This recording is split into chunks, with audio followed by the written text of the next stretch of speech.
能夠完整咁離開呢個世界，畫上一個句號。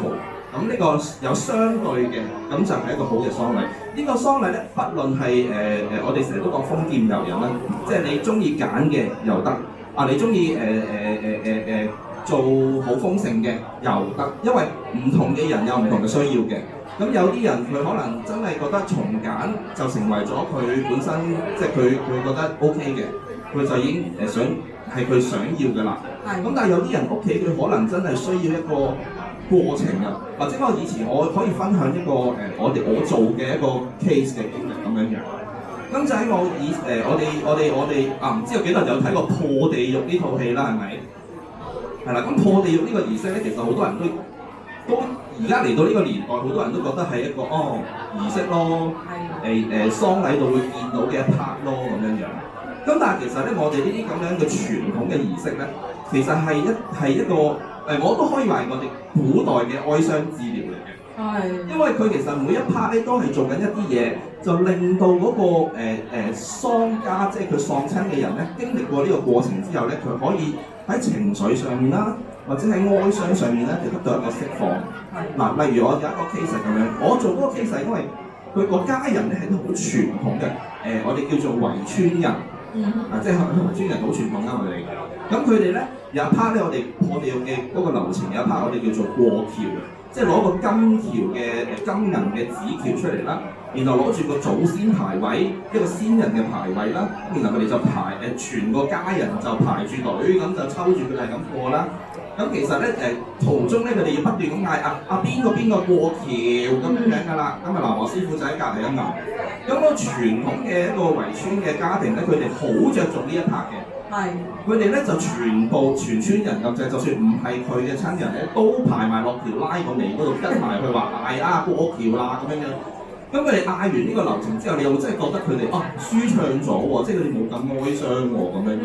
咁呢個就係我覺得係，因為我哋做殯儀就成日都要面對唔同嘅儀式嘅，又有中式嘅佛教儀式，又有道教儀式，有天主教儀式。對於我哋嚟講咧，儀式係點樣係唔重要，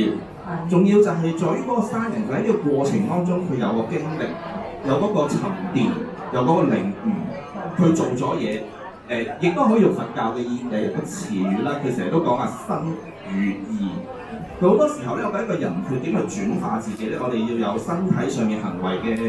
去做啦，有我哋嘅意念去諗啦，我哋口都要講啦。咁其實儀式上就好好一個框架，俾佢慢慢去流走佢一啲哀傷嘅情緒咁樣。好，多謝陳生講咗一個非常詳盡啦，由呢個最簡單嘅出殯儀式到而家講緊呢個儀式，其實佢最核心嘅意義係點樣？我自己我覺得其實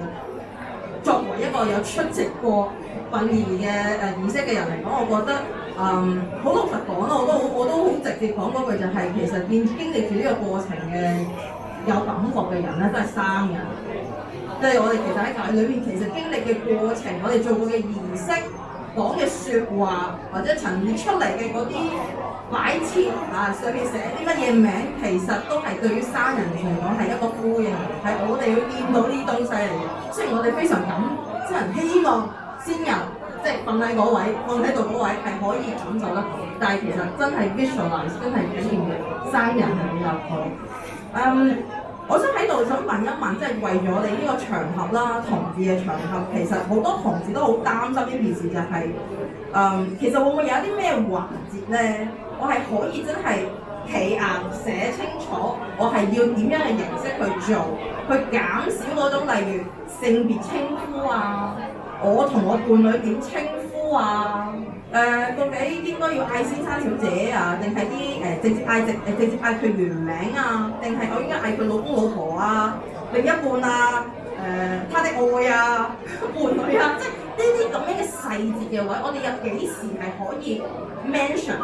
去俾殯儀從業員知道我哋要咁做咧？嗱，首先咧，我哋作為殯儀從業員啦，我哋接觸嘅對象咧就係每一個幫佢處理喪事嘅人啦。係。咁但係好似頭先阿 Jansen 所講，就係喺香港即係同性戀呢個關係係唔係一個合法嘅關係？咁好似，但係亦都唔會好似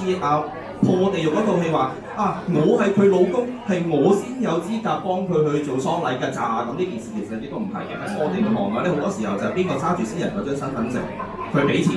佢就可以過嚟搞喪禮㗎啦。所以我哋好多時候接觸嘅咧就係負責俾錢同拿住佢張身份證嘅嗰位家屬咁樣樣。咁佢接觸咗我哋之後，我哋基本上就對口就係對佢咯。咁至於嗰個喺喪禮過程當中，如果先人嘅同性伴侶啦，佢係點樣去稱呼或者點樣？我相信呢個係佢哋家庭之間嘅一個問題。咁當然我哋會協調啦，譬如